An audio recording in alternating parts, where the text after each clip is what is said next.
नमस्कार, मैं रविश कुमार। गुरुवार को all India Muslim personal law board ने प्रेस कॉन्फ्रेंस कर कहा कि वे लॉ कमीशन की प्रश्नावली का बहिष्कार करते हैं। आप जानते हैं कि लॉ कमीशन ने पर्सनल लॉ में सुधार को लेकर समान नागरिक संहिता बनाने को लेकर अपनी वेबसाइट पर 16 सवाल डाले हैं और 45 दिन के अंदर जनता से राय मांगी है। आप अपनी राय ईमेल या डाक से लॉ कमीशन को भेज सकते हैं। पर्सनल लॉ बोर्ड इन प्रश्नावलियों से सहमत नहीं है। इसके जवाब में शुक्रवार को केंद्रीय शहरी विकास मंत्री वेंकैया नायडू ने कहा कि पर्सनल लॉ बोर्ड अपना मत किसी दूसरे पर ना थोपे और इसे राजनीतिक ना बनाए। अगर आपको लॉ कमीशन का बहिष्कार करना है तो आपकी मर्जी है। 3 तलाक को समान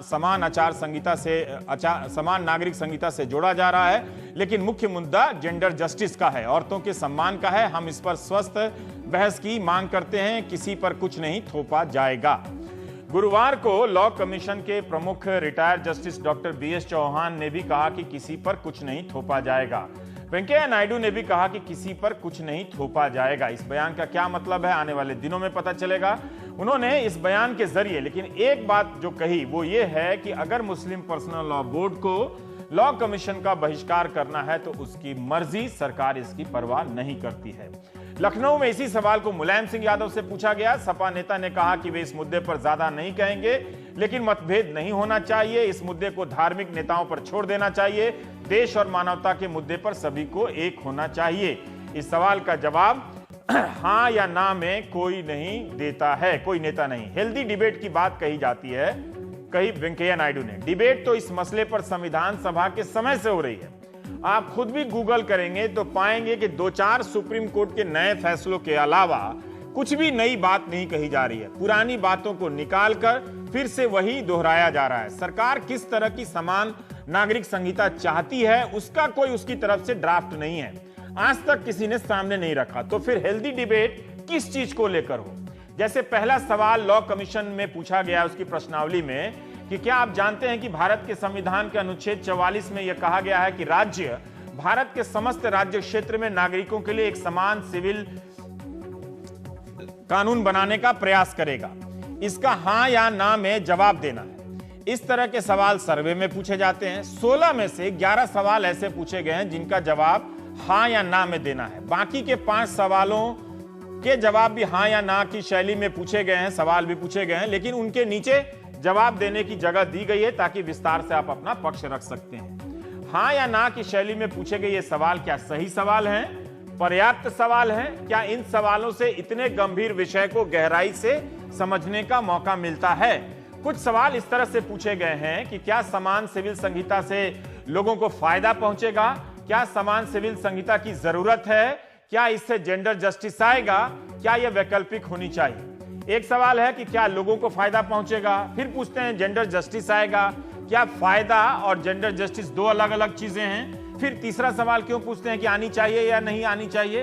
अब आपके मन में सवाल आ रहा होगा कि लॉ कमीशन ने जो सवाल पूछे हैं क्या वो सिर्फ मुस्लिम पर्सनल लॉ से संबंधित हैं? एक आध ही सवाल है जो हिंदू और ईसाई समुदाय से संबंधित हैं। बाकी के कुछ सवालों में किसी धर्म का जिक्र नहीं है, लेकिन सवाल से लगता है कि मुस्लिम पर्सनल लॉ से संबंधित है।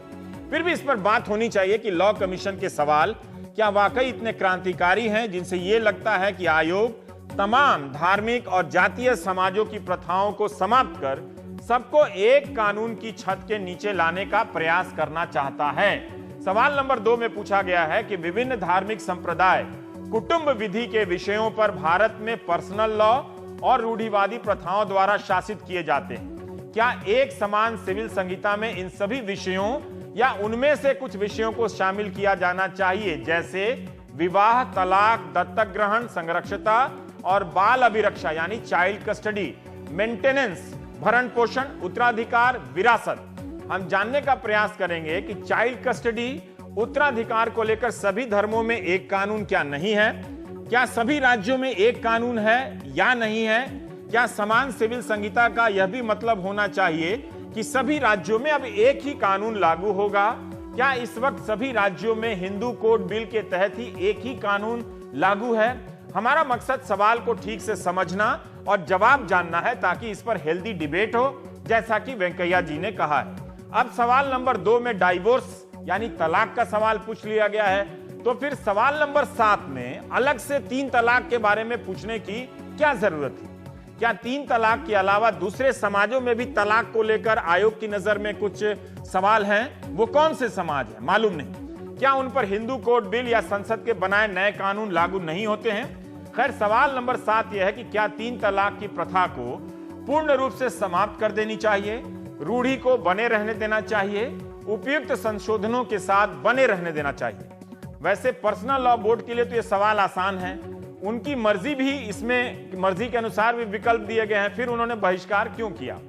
सवाल नंबर 6 में बहुविवाह समाप्त करने के विकल्प पूछे गए हैं। 3 तलाक से जो साफ हो जाता है कि मुस्लिम समाज से ताल्लुक है, लेकिन बहुविवाह वाले सवाल में किसी धर्म का जिक्र नहीं है। क्या हिंदू कोड बिल के बाद भी ये किसी गैर मुस्लिम समाज में प्रचलित है? अव्वल तो सुप्रीम कोर्ट ही कह चुका है कि जमीनी हकीकत है कि बैन होने के बाद भी हिंदुओं में यह प्रथा प्रचलित है। सवाल नंबर 6 में मैत्री करार यानी फ्रेंडशिप डीड की बात की गई है, वो क्या है? यह किस धर्म, बिरादरी या इलाके से ताल्लुक रखता है? सवाल से साफ नहीं होता है। सवाल 8 में पूछा गया है लॉ कमीशन की वेबसाइट पर कि हिंदू स्त्री संपत्ति के अधिकार को, हिंदू स्त्री संपत्ति के अपने अधिकार को बेहतर तरीके से इस्तेमाल कर सके, इसके लिए क्या कदम उठाए जाने चाहिए? अक्सर पुत्र के नाम ही वसीयत कर दी जाती है। इस सवाल का समान सिविल संहिता से क्या संबंध है? क्या लॉ कमीशन कानूनों को लागू कराने को लेकर भी कोई यूनिफॉर्म सिविल कोड बना रहा है? बात समान कानून बनाने की हो रही है या लागू कराने की भी हो रही है? तो यह भी पूछा जाना चाहिए था कि समान नागरिक संहिता की मांग करने वाले अपने पिता की संपत्ति में बेटी और बहनों को हिस्सा कितना देते हैं, क्यों नहीं देते हैं? बहुत कम ऐसे हैं जो हिस्सा देते हैं।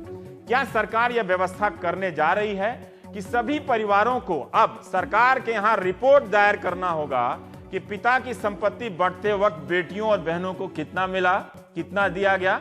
बल्कि सरकार इसे बेटी बचाओ बेटी पढ़ाओ का अभियान का हिस्सा बना ले तो समाज में क्रांतिकारी सुधार आएगा, इसकी गारंटी है। सवाल नंबर 10 में पूछा गया है कि क्या आप सहमत हैं कि सभी पर्सनल लॉ और प्रथाओं के लिए शादी की एक समान आयु होनी चाहिए? हिंदू मैरिज एक्ट और स्पेशल मैरिज एक्ट में लड़कियों के लिए शादी की उम्र 18 और लड़कों के लिए 21। व्यापक तौर पर यह कानून लागू होता है, लेकिन अपवाद के तौर पर कम उम्र में शादियां होती हैं। हम जानने का प्रयास करेंगे कि मुसलमानों में शादी की उम्र क्या है, उसका पालन किस हद तक होता है। क्या इस सवाल का संबंध मुस्लिम पर्सनल लॉ से भी है? क्या सवाल नंबर 10 का संबंध मुस्लिम पर्सनल लॉ से है, जैसा मैंने अभी कहा, या दूसरे समुदायों से भी है? हमारे साथ आज एक ही मेहमान है, डॉक्टर फैजान मुस्तफा। आप वाइस चांसलर हैं नलसर यूनिवर्सिटी ऑफ लॉ के। भारत में ये कानून की पढ़ाई का नंबर 1 संस्थानों में गिना जाता है। मेरे सवाल, मैं बहस नहीं कर रहा हूं फैजान साहब, बेसिक सवाल हैं, बच्चों वाले सवाल हैं। तो पहला सवाल यह है कि यूनिफॉर्म सिविल कोड का क्या मतलब होता है, और क्या आधुनिक राज्यों में, मुल्कों में यूनिफॉर्म सिविल कोड के अलावा कोई दूसरा पर्सनल लॉ नहीं होता है? धन्यवाद रवीश, आपने अच्छी भूमिका बांधी। ये बड़ी मुश्किल बहस है। इसमें जो यूनिफॉर्म सिविल कोड को सपोर्ट कर रहे हैं वो ये नहीं जान रहे कि यूनिफॉर्म सिविल कोड क्या है, और जो इसकी आलोचना कर रहे हैं और विरोध कर रहे हैं उन्हें ये नहीं मालूम कि ये इसका क्यों विरोध कर रहे हैं। तो अगर आपके आज के प्रोग्राम से देश में हम कुछ लोगों के जो संदेह हैं उनको समाप्त कर पाएं तो मैं समझूंगा कि ये एनडीटीवी की अच्छी कोशिश है। देखिए, ऐसा है कि यूनिफॉर्मिटी का मतलब ये है कि जो लोग समान हैं उन पे समान कानून हो। सबके ऊपर जो है अगर एक कानून है तो उसके लिए शब्द होगा कॉमन, यूनिफॉर्म नहीं होगा। जो हमारे अनुच्छेद 44 में शब्द आया है वो यूनिफॉर्म आया है। अच्छा, अब इसमें जरा रवीश ये भी समझें कि भारत में जो समानता का अधिकार अनुच्छेद 14 में है उसमें बार बार ये कहा गया कि जो अनइक्वल्स हैं यानी जो असमान लोग हैं उनके एक समान कानून नहीं होगा, यानी unequals will not be treated alike, equals are to be treated alike. तो जो लोग एक तरह के सरकमस्टांसेस में हैं उनके लिए एक कानून होगा, और अगर लोग विभिन्न हैं तो उनके लिए विभिन्न तरीके के कानून हर मामले में हो सकते हैं। अब जरा देश के यूनिफॉर्म सिविल कोड की बात करें तो रवीश, हमारी CPC code of civil procedure एक है, ट्रांसफर ऑफ प्रॉपर्टी एक्ट एक है, हमारा इंडियन कॉन्ट्रैक्ट एक्ट एक है, सेल ऑफ गुड्स एक है। तो 90% जो सिविल मैटर्स हैं, हाँ। उनमें देश में ऑलरेडी सिविल कोड है। यानी अब वो बचते सभी हैं धर्मों आपके पर और पर्सनल सभी मैटर्स। यानी वो सभी धर्मों और सभी समाजों पर लागू है बिना किसी विकल्प के या अपवाद के। यस, बिल्कुल बिल्कुल। अब आपके जो बहुत ही पर्सनल मैटर्स हैं कि आपने किससे शादी की, किसको तलाक दी, आपके मरने के बाद आपकी प्रॉपर्टी का किस तरह से वितरण हुआ, या आपने किसी को वसीयत की, इन मैटर्स को पर्सनल माना गया और इनके लिए भी एक सिविल कोड बना दी गई जो यूनिफॉर्म सिविल कोड है, जिसका नाम है स्पेशल मैरिज एक्ट। अच्छा। और क्योंकि संविधान सभा में ये बात बार बार कही गई, हाँ। क्योंकि अच्छी खासी अपोजिशन थी वहां पे, हाँ। आप ये सोचिए कि ये मैटर के यूनिफॉर्म सिविल कोड मौलिक अधिकारों का हिस्सा बने, हाँ। या नीति निर्देशक तत्वों का, ये फैसला 5-4 के वोट से हो पाया। सिर्फ एक ही वोट जो था इधर से उधर हुआ, और इस कमेटी के अध्यक्ष वल्लभ भाई पटेल स्वयं थे। अब जब ये वहां पे इस पे बहस हुई तो अंबेडकर ने ये कहा कि दफा अनुच्छेद 44 का अर्थ सिर्फ इतना है कि राज्य कोशिश करेगा कि एक यूनिफॉर्म सिविल कोड बने, ये कहीं नहीं है कि राज्य उसको लागू करेगा। और कोई भी राज्य जो है वो पागल होगा अगर वो लोगों के इच्छाओं के विरुद्ध उनके ऊपर कोई कानून लागू करे। एक सेकंड, तो मैं अब यहाँ आपने डॉक्टर एक अंबेडकर को कोट किया, तो क्रिस्टोफर जेफरलेट ने अपने लेख में अंबेडकर को ही कोट किया है कि I personally do not understand why religion should be given this vast expensive jurisdiction so as to cover the whole of life and to prevent the legislature from encroaching upon the field.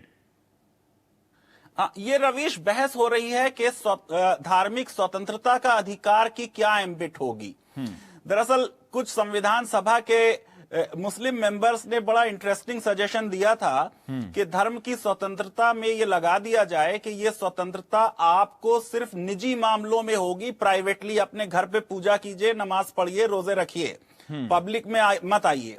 लेकिन उस पे फिर बड़ी बहस हुई और ये हुआ कि रिलीजन एक निजी मामला नहीं है, बल्कि आप और लोगों के साथ रिलीजन प्रैक्टिस करते हैं। इसलिए आप देखते हैं कि सड़कों पे जो है दुर्गा पूजा के जुलूस निकलते हैं, मुहर्रम के जुलूस निकलते हैं। वो एक अलग मुद्दा हो जाएगा कि धार्मिक स्वतंत्रता की क्या एम्बिट हो। लेकिन मैं जरा अपनी बात पूरी कर लूं कि ये बात थी कि एक ऑप्शनल यूनिफॉर्म सिविल कोड हो, लोग चाहें तो उसे अपना लें। तो राज्य ने ऑलरेडी स्पेशल मैरिज एक्ट बना के एक ऑप्शनल सिविल कोड बना ली, लेकिन आप देखिए कि बहुत कम लोग स्पेशल मैरिज एक्ट के तहत शादियां करते हैं। यानी हिंदूज भी जो शादी कर रहे हैं तो वो हिंदू मैरिज एक्ट के तहत करते हैं, यानी अपने पर्सनल लॉ के तहत करते हैं, ना कि राज्य के तरफ से उनके ऊपर जो स्पेशल मैरिज एक्ट का प्रावधान है उसके तहत करें। मैं जरा एक छोटी बात, जरा सा थोड़ा इसमें दर्शन शास्त्र इन्वॉल्व है कि हम बहुत ये बात करते हैं कि एक व्यक्ति की राज्य से क्या रिलेशनशिप हो, तो व्यक्ति को एक ऑटोनॉमी मिलनी चाहिए। तो जो उसके निजी मामलात हैं, यानी मैं अगर किसी के साथ लिव इन रिलेशनशिप कर रहा हूं, मैं शादी नहीं करना चाहता, मैं किसी लड़की के साथ रहना चाहता हूं, तो राज्य को इसमें कोई अधिकार नहीं है कि वो मुझे बताए कि ये आप इतना इमोरल काम क्यों कर रहे हैं। या मैं अगर सेक्सुअल ओरिएंटेशन का डिफरेंट है मेरा, मैं दो लड़के हैं और वो साथ में रहना चाहते हैं, तो हम कहते हैं कि राज्य से ये मतलब नहीं होना चाहिए। तो कुछ एक इंडिविजुअल ऑटोनॉमी का भी मैटर है। अब यूनिफॉर्म सिविल कोड जो है, रवीश मैं जरा सा अपनी बात पूरी ये वाली खत्म कर लूं, हमारे देश में ऑप्शनल ऑलरेडी है, 90% मैटर्स में ऑलरेडी है। तो क्या हम अपने सिविल जस्टिस सिस्टम से सेटिस्फाइड हैं? हम कहते हैं कि हमारा दीवानी का सिस्टम ऐसा है कि दीवाना बनाता है। हम कहते हैं कि 50-50 साल 60-60 साल लग जाते हैं। अब मेरा दूसरा सवाल है कि क्या हिंदू कोड बिल जो अभी है, जिसका उदाहरण दिया जाता है कि वो भी आया, क्या ये आदर्श हो सकता है? क्योंकि सरकार ने तो कोई मॉडल नहीं दिया, तो क्या हम इसे लेकर एक मॉडल के तौर पर बहस कर सकते हैं? रवीश, ऐसा है कि जब हिंदू कोड बिल आया तो उसकी भी जो एक्सट्रीम राइट था, जो आज यूनिफॉर्म सिविल कोड की बात कर रहा है, इन्होंने उसका बड़ा विरोध किया था और एक बिल के हिसाब से वो पास नहीं हो पाया इन वन गो, तो उसके 3 टुकड़े करने पड़े। राजेंद्र प्रसाद जो राष्ट्रपति थे वो खुद उसके विरुद्ध हो गए। एज अ रिजल्ट उसमें बड़े कंप्रोमाइजेस किए गए और जेंडर जस्टिस को उसमें बहुत कम करके देखा गया।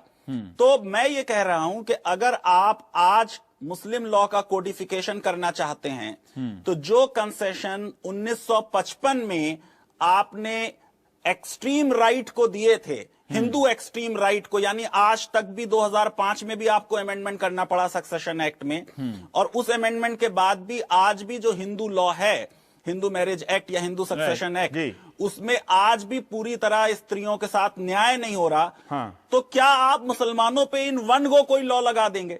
और अगर आप हिंदू मैरिज एक्ट लगाना चाहते हैं तो हिंदू मैरिज एक्ट में हिंदू कस्टम्स का अभी भी इतना रिकॉग्निशन है कि इसमें काफी, आप ये कह सकते हैं कि ज्यादातर हिस्सा जो है वो मिताक्षरा लॉ से आया है। ठीक है। और वो एक्सेप्टेबल ज्यादा कम्युनिटीज को नहीं होगा। मैं एक तो सवाल, सरकार पहले एक ड्राफ्ट बना ले कि क्या उनके पास है, ब्लूप्रिंट है यूनिफॉर्म सिविल कोड का, ताकि लोग उस ड्राफ्ट पे रिएक्ट करें, उस पर रिसर्च हो लॉ कमिशन की तरफ से कि ये ड्राफ्ट है, हम इसको चाहते हैं। जी फैजान साहब, आज थोड़ा ब्रेक ज्यादा है, दिवाली का टाइम है तो हम ब्रेक लेंगे, लेकिन मेरा एक सवाल ये, आपने कहा कि हिंदू कोड बिल में हिंदू रीति रिवाजों को भी दिया गया, यानी कि कानून का आधार एक तर्क है कि सिर्फ राज्य से आया, आधुनिक से आया, किसी धार्मिक किताब से ना आए, तो इसमें परंपराओं को जगह दी गई। तो मेरा यह सवाल है कि क्या जो भी हिंदू कोड बिल बना सभी राज्यों में सभी हिंदुओं पर वो समान रूप से लागू है या इसमें भी अपवाद है? इसमें भी अपवाद है। रवीश, हमारे देश में जो अलग अलग कानून हैं लोगों के पर्सनल लॉ के मैटर्स में, वो इसलिए नहीं है कि उनका धर्म अलग है, वो इसलिए हैं कि वो अलग अलग राज्यों में रह रहे हैं। तो अगर आपने जैसे हिंदू लॉ की एग्जाम्पल ली, तो जो गोवा में हिंदू रह रहा है उसके ऊपर हिंदू मैरिज एक्ट नहीं लग रहा है। अच्छा, वहां अभी स्पेशल मैरिज एक्ट भी हमने नहीं एक्सटेंड किया। जो पौंडीचेरी में रह रहा है उसके ऊपर अभी भी फ्रेंच लॉ लग रहा है। और हिंदू मैरिज एक्ट के होते हुए भी, जिसमें आपने एक पर्टिकुलर स्कूल का वो ले लिया मामला, जैसे मैं आपको बताऊं, हैदराबाद में मैं 3 शादियां ऐसी अटेंड कर चुका हूं जहां लड़की की शादी हो रही है अपने सगे मामा से, जबकि हिंदू मैरिज एक्ट ये कह रहा है कि लड़का और लड़की यानी दूल्हा और दुल्हन अपने पिता की तरफ से 7 पुश्तों तक और अपनी मां की तरफ से 5 पीढ़ियों तक एक दूसरे से संबंधित ना हो। लेकिन ये मद्रास में, हैदराबाद में ऐसा हो रहा है। इसी तरीके से जो मुस्लिम लॉ पंजाब में है या जो मुस्लिम लॉ कश्मीर में है वो अलग है, और जो मुस्लिम लॉ यूपी में है वो अलग है। कैसे? तो अलग अलग एक समुदाय के लिए भी एक लॉ अभी हम नहीं बना पाए हैं, तो सारे समुदायों के लिए एक लॉ बनाना मेरे हिसाब से प्रैक्टिकल नहीं है इस समय। मतलब आपकी बात से यह समझ में आई कि अगर मुसलमानों के लिए भी एक कानून बनाना पड़ेगा तो पंजाब, यूपी और कश्मीर के लिए एक कानून बनाना पड़ेगा जो कि अलग-अलग है। ऐसा है रवीश कि ये अंग्रेजों की बहुत बड़ी भूल थी कि उन्होंने ये सोचा कि सारे देश के हिंदू एक समाज हैं और सारे देश के मुसलमान एक समाज हैं। मुसलमानों में भी ऐसे समाज हैं जैसे कच्ची मेमन्स हैं या खोजाज हैं जो विष्णु जी के 10 अवतारों में विश्वास रखते हैं।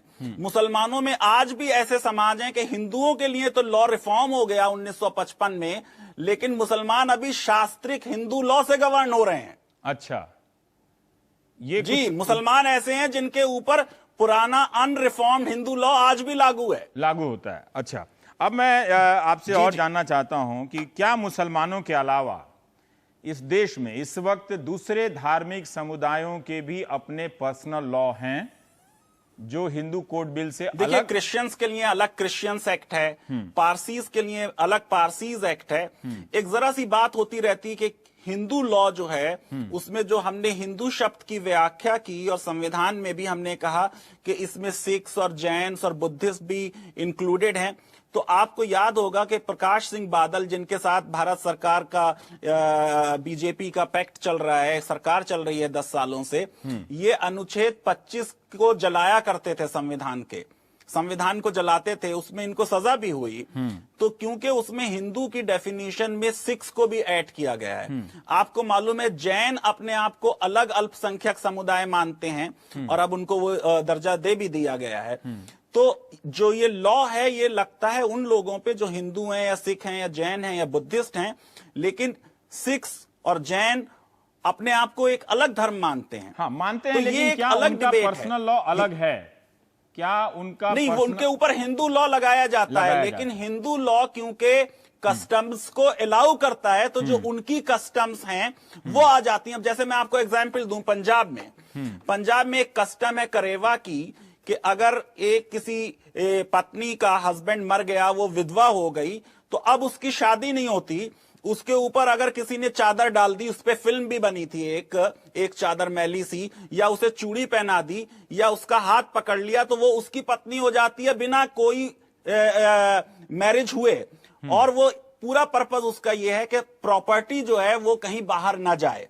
तो हिंदू पर्सनल लॉ क्योंकि कस्टम्स को रिकॉग्नाइज करता है, तो जो सिख कस्टम्स होंगी उनको भी रिकॉग्निशन मिल जाता है।